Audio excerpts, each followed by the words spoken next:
Hello friends, एक अजीब सी बात नोटिस की है आपने? हम सबको पता है कि हमें फिट रहना चाहिए। हम जानते हैं कि ट्रेनिंग जरूरी है। हम ये भी जानते हैं कि टाइम पूरी तरह खत्म नहीं हुआ है। फिर भी कुछ है जो हर हफ्ते प्लान को धीरे धीरे ढीला कर देता है। कोई बड़ा हादसा नहीं, कोई ड्रामेटिक वजह नहीं, बस थोड़ी सी देरी, थोड़ा सा स्क्रॉल, थोड़ा सा आज नहीं, और बिना नोटिस किए एक महीना निकल जाता है। कभी सोचा है ये होता कैसे है?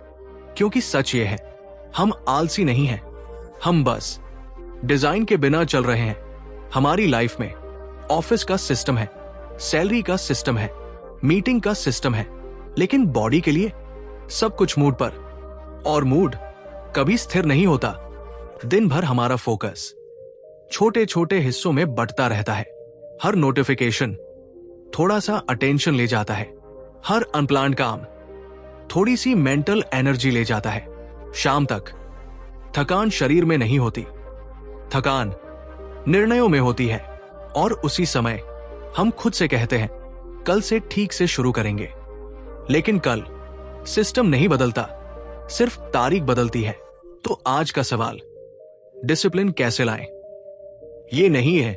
आज का सवाल है, क्या हम अपनी फिटनेस को इच्छा से हटाकर स्ट्रक्चर में डाल सकते हैं? अगर हां, तो बहुत कुछ अपने आप बदल जाएगा। धीरे, शांत तरीके से, बिना शोर के, और शायद आपको पहली बार समझ आएगा कि प्रॉब्लम मोटिवेशन की नहीं थी, ब्लूप्रिंट की थी। यह है the discipline blueprint. Chapter 1, problem discipline की नहीं है।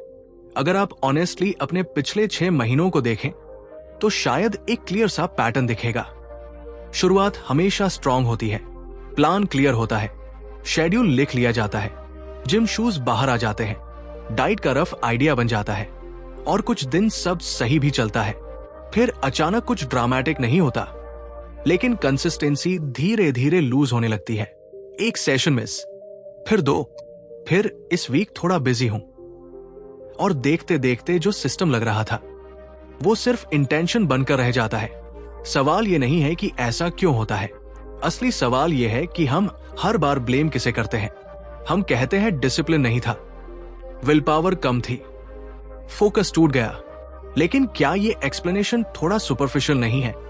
क्योंकि अगर डिसिप्लिन सच में प्रॉब्लम होता तो आप अपनी जॉब कैसे हैंडल कर रहे हैं, बिल्स टाइम पर कैसे पे हो रहे हैं, मीटिंग्स मिस क्यों नहीं होती? वहां डिसिप्लिन मैजिकल तरीके से एक्टिवेट हो जाता है, या वहां सिस्टम पहले से बना होता है? डिफरेंस सबटल है लेकिन पावरफुल है। जहां स्ट्रक्चर क्लियर होता है वहां बिहेवियर ऑटोमेटिकली अलाइन हो जाता है। जहां स्ट्रक्चर एब्सेंट होता है वहां हर दिन डिसीजन लेना पड़ता है, और हर डिसीजन मेंटल एनर्जी लेता है। आप सोचते हैं आप वर्कआउट स्किप कर रहे हैं क्योंकि आप थक गए, लेकिन रियलिटी में आप थक गए होते हैं डिसीजन लेते लेते।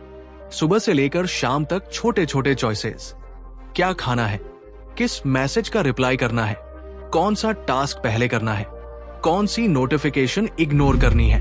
हर छोटा डिसीजन थोड़ा थोड़ा अटेंशन लेता है, और अटेंशन फ्री नहीं होता। शाम तक बॉडी नहीं, माइंड ओवरलोड हो चुका होता है, और जब माइंड ओवरलोड होता है तो वो सिंपल पाथ चूज करता है, रेस्ट, डिले, कंफर्ट। ये वीकनेस नहीं है, ये ब्रेन का डिफॉल्ट मैकेनिज्म है। और जब फिटनेस सिर्फ एक एक्स्ट्रा डिसीजन बनकर रह जाती है तो वो नेचुरली पोस्टपोन होती रहेगी। यही वो जगह है जहां हम गलत समझ लेते हैं। हमें लगता है हमें ज्यादा मोटिवेशन चाहिए, हमें लगता है हमें और हार्ड पुश चाहिए, लेकिन शायद हमें पुश नहीं, डिजाइन चाहिए। क्योंकि जो चीज डिजाइन पर चलती है उसे रोज डिसीजन की जरूरत नहीं पड़ती, और जो चीज रोज डिसीजन मांगती है वो देर सवेर थका देती है। शायद प्रॉब्लम डिसिप्लिन की नहीं है, शायद प्रॉब्लम यह है कि हमने अपनी फिटनेस को अभी तक सिस्टम में डाला ही नहीं, और जब तक वो सिस्टम में नहीं जाएगी वो मूड पर ही चलेगी, और मूड कभी स्टेबल नहीं होता। चैप्टर 2, डिसीजन फटीग का खेल।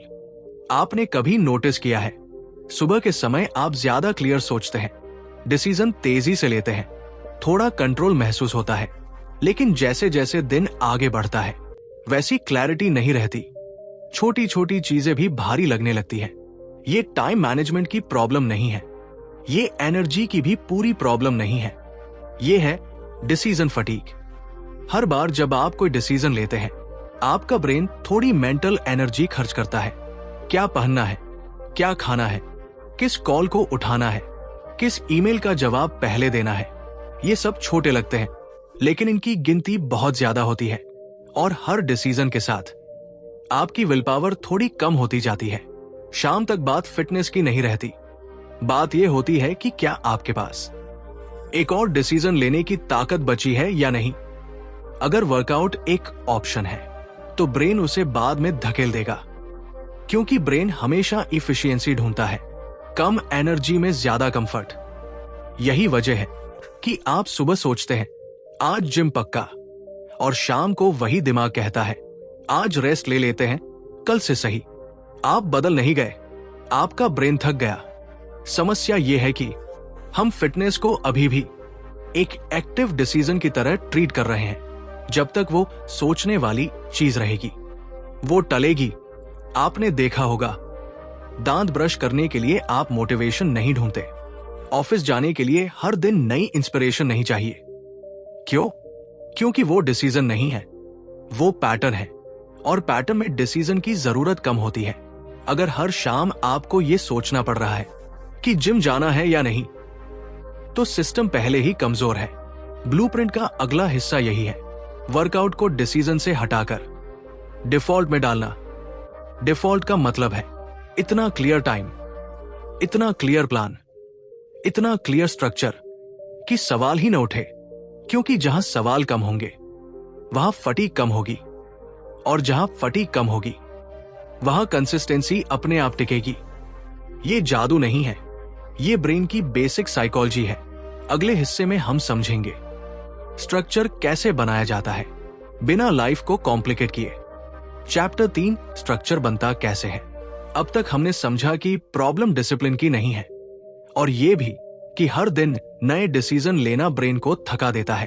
तो अगला सवाल नेचुरल है, अगर सब कुछ सिस्टम पर चलता है तो सिस्टम बनता कैसे है।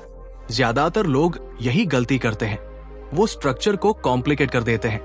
एकदम डिटेल प्लान, 7 दिन का split, diet chart, calorie tracking, supplement timing. शुरुआत में ये सब इंप्रेसिव लगता है, लेकिन कुछ हफ्तों बाद वही स्ट्रक्चर भारी लगने लगता है, क्योंकि स्ट्रक्चर का मकसद कंट्रोल देना है, प्रेशर नहीं।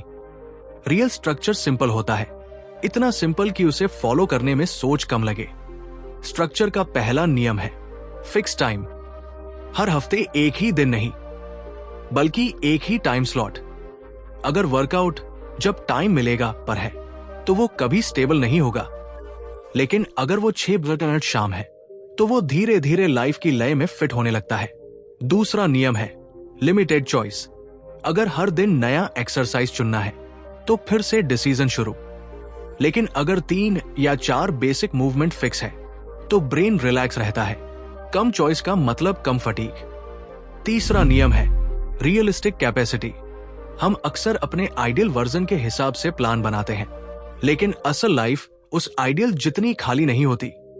अगर आपका वर्कआउट प्लान आपकी एनर्जी से बड़ा है, तो वो टिकेगा नहीं। स्ट्रक्चर ऐसा होना चाहिए जो बुरे दिन में भी हो सके, क्योंकि कंसिस्टेंसी बेस्ट डे से नहीं बनती, कंसिस्टेंसी एवरेज डे से बनती है। यह समझना बहुत जरूरी है। स्ट्रक्चर फ्लेक्सिबल होता है, लेकिन अस्पष्ट नहीं। मतलब अगर कभी 6 मिनट मिस हुआ, तो उसका बैकअप टाइम पहले से तय हो, न कि उसी वक्त सोचना पड़े। क्योंकि सोचने का मतलब फिर से डिसीजन, और डिसीजन का मतलब फिर से फटीग। धीरे धीरे जब टाइम, मूवमेंट और लिमिट क्लियर हो जाते हैं, तो वर्कआउट इवेंट नहीं रहता, वो पैटर्न बन जाता है। और पैटर्न में इमोशन की जरूरत कम पड़ती है। आप खुश हो या थके हो, पैटर्न चलता रहता है। यही वो पॉइंट है जहां लोग समझते हैं कि उन्हें मोटिवेशन की जरूरत थी, लेकिन असल में उन्हें सिर्फ स्ट्रक्चर चाहिए था। अगले चैप्टर में हम बात करेंगे जब स्ट्रक्चर बन जाता है तो आइडेंटिटी कैसे बदलती है। चैप्टर 4, आइडेंटिटी धीरे धीरे बदलती है। जब कोई काम बार बार दोहराया जाता है, तो वो सिर्फ रिजल्ट नहीं बनाता, वो पहचान बनाना शुरू कर देता है। लेकिन ज्यादातर लोग फिटनेस को अभी भी एक गोल की तरह देखते हैं, पहचान की तरह नहीं। गोल हमेशा भविष्य में होता है, पहचान वर्तमान में होती है। अगर आप खुद को ऐसे देखते हैं, मैं फिट होने की कोशिश कर रहा हूं, तो आपका दिमाग हर दिन पूछेगा, आज कोशिश करूं या नहीं। लेकिन अगर धीरे धीरे पैटर्न इतना स्टेबल हो जाए कि आप बिना ज्यादा सोचे वर्कआउट कर लें, तो पहचान शिफ्ट होने लगती है। तब वाक्य बदलता है, मैं कोशिश नहीं कर रहा, मैं ट्रेन करता हूं। यह बदलाव एक दिन में नहीं आता, यह किसी बड़े ट्रांसफॉर्मेशन फोटो से नहीं आता, यह छोटे छोटे रिपीटेड एक्शन से आता है। हर बार जब आप फिक्स टाइम पर पहुंचते हैं, भले ही मन पूरी तरह तैयार ना हो, आप अपने ब्रेन को एक छोटा सा सिग्नल देते हैं, ये मैं हूं। आइडेंटिटी बहुत साइलेंट चीज है, वो शोर नहीं करती, वो अनाउंसमेंट नहीं करती, वो बस धीरे धीरे अंदर बैठ जाती है। पहले वर्कआउट एक टास्क लगता है, फिर रूटीन, फिर आदत, और फिर नॉर्मल। और जब कोई चीज नॉर्मल हो जाती है, तो उसके लिए एक्स्ट्रा एनर्जी की जरूरत नहीं पड़ती। जैसे आप हर दिन फोन चार्ज करते हैं, उसके लिए मोटिवेशन नहीं चाहिए। जैसे आप ऑफिस जाते हैं, उसके लिए हर दिन नई इंस्पिरेशन नहीं चाहिए। वो आपकी लाइफ स्ट्रक्चर का हिस्सा है। फिटनेस भी तब टिकती है जब वो प्रोजेक्ट से निकलकर लाइफ का हिस्सा बनती है। लेकिन ये तभी होगा जब स्ट्रक्चर इतना सिंपल हो कि वो टूटे नहीं। क्योंकि हर बार स्ट्रक्चर टूटता है, आइडेंटिटी भी हिलती है। एक और सटल चीज यहां होती है, जब आप खुद को ट्रेन करने वाला व्यक्ति मानने लगते हैं, तो छोटे डिसीजन अपने आप बदलते हैं। आप अचानक परफेक्ट नहीं बनते, लेकिन आप थोड़ा अलग चुनते हैं, थोड़ा जल्दी सोते हैं, थोड़ा कम स्क्रॉल करते हैं, क्योंकि आपकी नई पहचान उस दिशा में पुल करती है। यही असली बदलाव है। रिजल्ट बाहर दिखने से पहले आइडेंटिटी अंदर शिफ्ट होती है, और अगर अंदर शिफ्ट नहीं हुआ, तो बाहर का बदलाव अस्थायी रहेगा। अगले चैप्टर में हम समझेंगे क्यों बहुत ज्यादा एम्बिशन कभी कभी स्ट्रक्चर को तोड़ देता है, और सिंपल प्लान ज्यादा लंबा चलता है। चैप्टर 5, ज्यादा एम्बिशन कम कंसिस्टेंसी। शुरुआत में हम हमेशा बड़े सोचते हैं, और बड़ा सोचना गलत नहीं है, लेकिन समस्या वहां शुरू होती है जहां एम्बिशन हमारी रियल कैपेसिटी से बड़ा हो जाता है। हम सोचते हैं अगर बदलना है तो पूरा बदलना है, डाइट पूरी क्लीन, वर्कआउट रोज, कार्डियो अलग, स्ट्रेंथ अलग, कोई ब्रेक नहीं, कोई चूक नहीं। कुछ दिनों तक ये चलता भी है, क्योंकि नई शुरुआत में एक्साइटमेंट होता है। लेकिन एक्साइटमेंट स्टेबल एनर्जी नहीं है, वो वेव की तरह है, ऊपर जाती है, फिर नीचे आती है, और जब वो नीचे आती है, तब स्ट्रक्चर की असली टेस्टिंग शुरू होती है। अगर आपका प्लान बहुत टाइट है, तो एक छोटा सा डिस्टरबेंस भी उसे हिला देता है। एक लेट नाइट, एक एक्स्ट्रा काम, एक सोशल इवेंट, और पूरा रिदम टूट जाता है। फिर दिमाग कहता है, अब तो सब बिगड़ गया, अब अगले मंडे से शुरू करेंगे। यही ऑल और नथिंग पैटर्न है, या तो परफेक्ट या कुछ नहीं। लेकिन बॉडी और माइंड दोनों परफेक्शन से नहीं, रिपीटेशन से बदलते हैं। अगर आपका सिस्टम इतना डिमांडिंग है कि वो सिर्फ अच्छे दिनों में ही चल सकता है, तो वो लॉन्ग टर्म सिस्टम नहीं है। सवाल ये नहीं है कि आप अपने बेस्ट डे पर क्या कर सकते हैं, सवाल ये है कि आप अपने एवरेज डे पर क्या सस्टेन कर सकते हैं। क्योंकि जिंदगी ज्यादातर एवरेज दिनों से बनी होती है। सिंपल स्ट्रक्चर बोरिंग लगता है। 3 दिन training, limited exercise, basic movement, लेकिन बोरिंग चीजें ही टिकती है, क्योंकि उनमें ड्रामा कम होता है, और जहां ड्रामा कम होता है, वहां ब्रेकडाउन भी कम होता है। एम्बिशन दिशा देता है, लेकिन सिस्टम स्पीड कंट्रोल करता है। अगर स्पीड ज्यादा है, तो बर्नआउट जल्दी होगा। अगर स्पीड मैनेजेबल है, तो आप दूर तक जाएंगे। अक्सर लोग सोचते हैं उन्हें और हार्ड ट्रेन करना चाहिए, लेकिन शायद उन्हें और लंबे समय तक ट्रेन करना चाहिए। फर्क सटल है, लेकिन इम्पैक्ट बड़ा है। जब आप अपने सिस्टम को इस तरह डिजाइन करते हैं कि वो बुरे दिनों में भी टिक सके, तब असली कंसिस्टेंसी शुरू होती है, और कंसिस्टेंसी धीरे धीरे रिजल्ट बनाती है। अगले चैप्टर में हम एक और इंपॉर्टेंट चीज समझेंगे, रेस्ट क्यों कमजोरी नहीं है, और रिकवरी स्ट्रक्चर का हिस्सा क्यों है। चैप्टर 6, रेस्ट कमजोरी नहीं है। अजीब बात है, हम काम से ब्रेक लेने को नॉर्मल मानते हैं, लेकिन ट्रेनिंग से ब्रेक लेने पर गिल्ट महसूस करते हैं, जैसे रेस्ट लेना पीछे हटना हो, जैसे एक दिन मिस करना पूरी प्रोग्रेस को नुकसान पहुंचा देगा। लेकिन अगर आप थोड़ा शांत होकर सोचें, तो बॉडी जिम में नहीं बदलती, बॉडी रिकवरी में बदलती है। ट्रेनिंग सिर्फ सिग्नल है, बदलाव उस सिग्नल के बाद आता है। जब आप वर्कआउट करते हैं, आप स्ट्रेस देते हैं। जब आप सोते हैं, खाते हैं और रिकवर करते हैं, तब बॉडी उस स्ट्रेस को एडजस्ट करती है। अगर रिकवरी नहीं है, तो एडजस्टमेंट भी नहीं होगा। फिर भी बहुत लोग हर दिन कुछ न कुछ करने की कोशिश करते हैं, क्योंकि उन्हें लगता है ज्यादा मतलब बेहतर। लेकिन ज्यादा हमेशा बेहतर नहीं होता। ज्यादा कभी कभी सिर्फ ज्यादा होता है। असल सवाल है, क्या आपका सिस्टम बैलेंस्ड है? अगर आप थकान को इग्नोर करते रहेंगे, तो एक दिन बॉडी खुद आपको रुकने पर मजबूर करेगी। और जब वो रुकवाती है, तो वो प्लान्ड रेस्ट नहीं होता, वो अनप्लान्ड ब्रेकडाउन होता है। स्ट्रक्चर का हिस्सा रेस्ट भी है। जैसे फिक्स टाइम पर ट्रेनिंग, वैसे ही फिक्स रिकवरी। नींद को सीरियस लेना, हफ्ते में कम से कम एक लो इंटेंसिटी डे रखना, कभी कभी सिर्फ मूवमेंट करना, मैक्सिमम परफॉर्मेंस नहीं। ये सब कमजोरी नहीं है, ये लॉन्ग टर्म सोच है। अगर आपका लक्ष्य सिर्फ 2 हफ्ते का चेंज है, तो आप खुद को पुश कर सकते हैं। लेकिन अगर लक्ष्य सालों की स्टेबिलिटी है, तो आपको अपने सिस्टम में स्पेस रखना होगा। एक और सटल चीज यहां होती है, जब आप खुद को रेस्ट की अनुमति देते हैं, तो आपका रिश्ता फिटनेस से बदलता है। वो सजा नहीं लगती, वो बैटल नहीं लगती, वो लाइफ का हिस्सा लगने लगती है। और जब कोई चीज लाइफ का हिस्सा लगती है, तो उसके साथ कॉन्फ्लिक्ट कम होता है। कंसिस्टेंसी सिर्फ मेहनत से नहीं आती, कंसिस्टेंसी रिदम से आती है। और रिदम में हमेशा एक्टिविटी और रेस्ट दोनों होते हैं। अगले चैप्टर में हम बात करेंगे सिंप्लिसिटी की। क्यों जटिल प्लान इंप्रेसिव लगते हैं, लेकिन सिंपल सिस्टम ज्यादा चलते हैं। चैप्टर 7, सिंप्लिसिटी की ताकत। हम अक्सर जटिल चीजों से इंप्रेस हो जाते हैं। डिटेल्ड प्लान, एडवांस टेक्निक, अलग अलग स्प्लिट, माइक्रो कैलकुलेशन, सब कुछ ऑप्टिमाइज्ड। ऐसा लगता है जितना कॉम्प्लिकेटेड प्लान होगा, उतना बेहतर रिजल्ट मिलेगा। लेकिन सच थोड़ा अलग है। कॉम्प्लेक्स सिस्टम दिमाग को एंगेज रखते हैं, लेकिन सिंपल सिस्टम लाइफ में टिकते हैं। आपने नोटिस किया होगा, जितना ज्यादा ऑप्शन होता है, उतना ज्यादा कंफ्यूजन होता है। कौन सा एक्सरसाइज करें, कितने रेप्स, कौन सा वेरिएशन, हर बार नया सोचने में एनर्जी लगती है, और धीरे धीरे वही प्लान भारी लगने लगता है। सिंप्लिसिटी का मतलब इग्नोर करना नहीं है। सिंप्लिसिटी का मतलब है जो जरूरी है वही रखना। 3 या 4 basic movement, fix duration, clear start और एंड।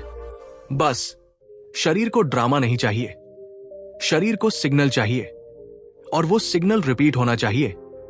सिंपल सिस्टम प्रेडिक्टेबल होता है, और प्रेडिक्टेबिलिटी ब्रेन को सेफ महसूस कराती है।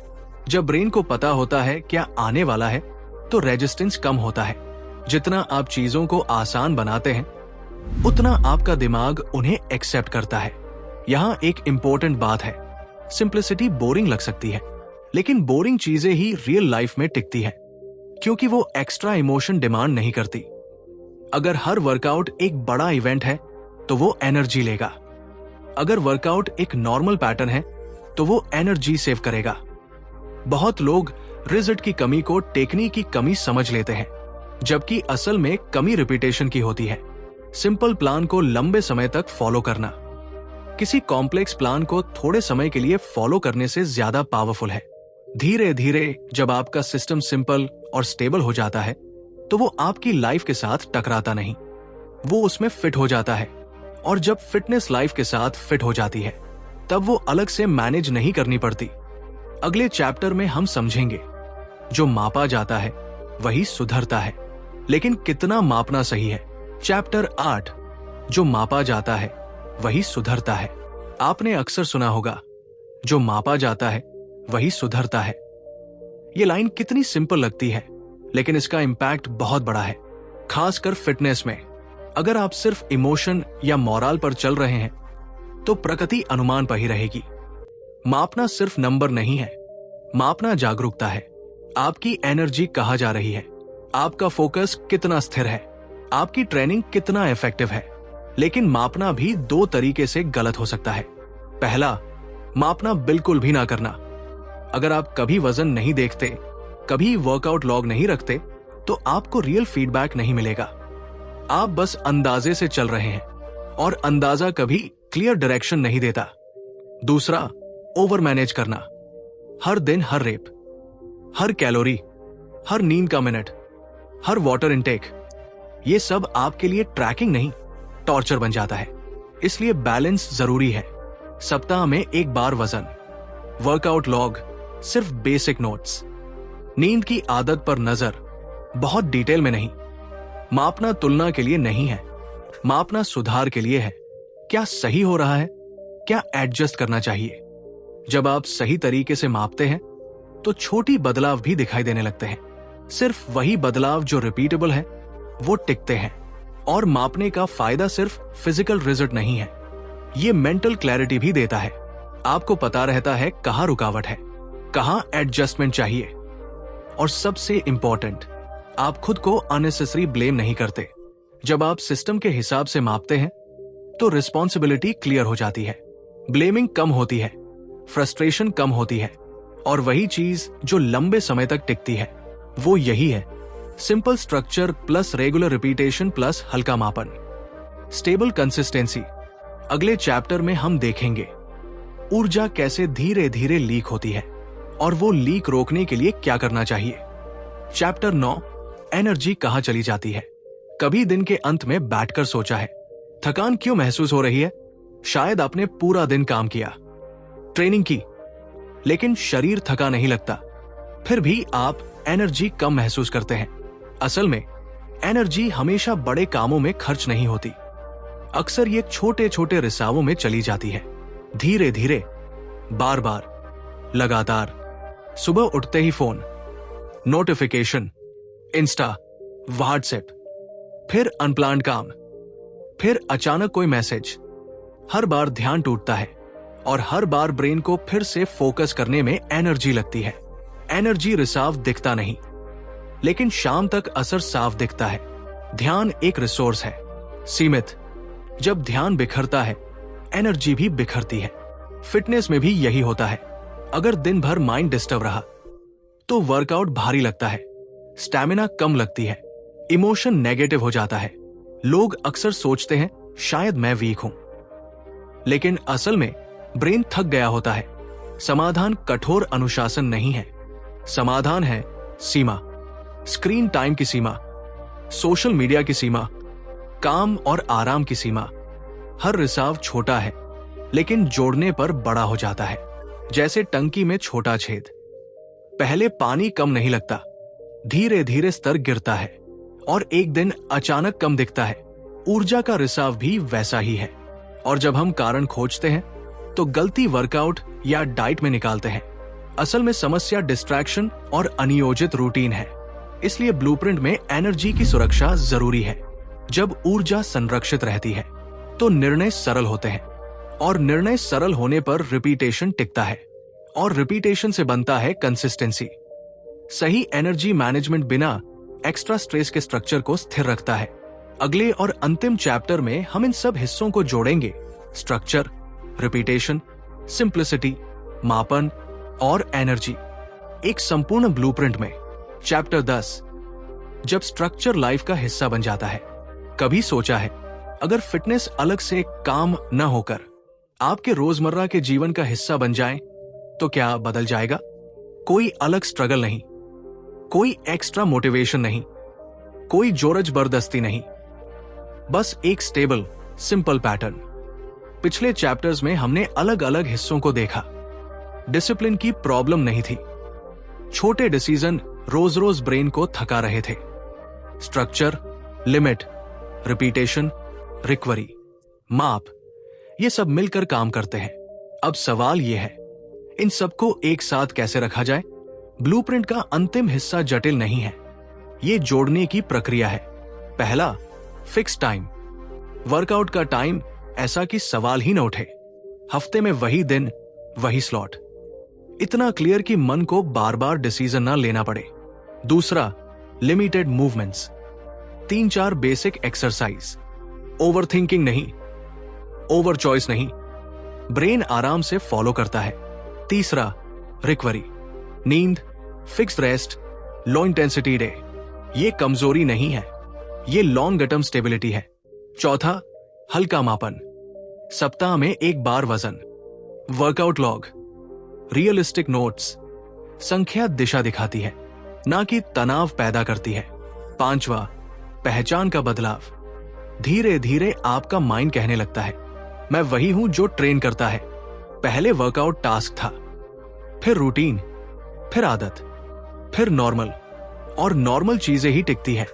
जब स्ट्रक्चर लाइफ का हिस्सा बन जाता है तो वो अलग से मैनेज नहीं करनी पड़ती। कोई लड़ाई नहीं, कोई शोर नहीं, बस दोहराव, और दोहराव से बनती है पहचान, पहचान से बनती है कंसिस्टेंसी, कंसिस्टेंसी से बनता है रिजल्ट। और ये सब धीरे धीरे होता है। आपको ड्रामा नहीं चाहिए, आपको सुपर इंस्पिरेशन नहीं चाहिए, आपको सिर्फ पैटर्न चाहिए। Simple, stable, repeatable pattern. ये ब्लूप्रिंट कोई शॉर्टकट नहीं है, ये जादू नहीं है, ये सिर्फ एक डिजाइन है जो लंबी लाइफ में टिकता है।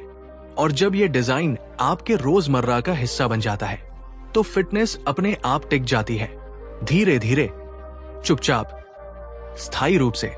और यही है द डिसिप्लिन ब्लूप्रिंट का पूरा ब्लूप्रिंट।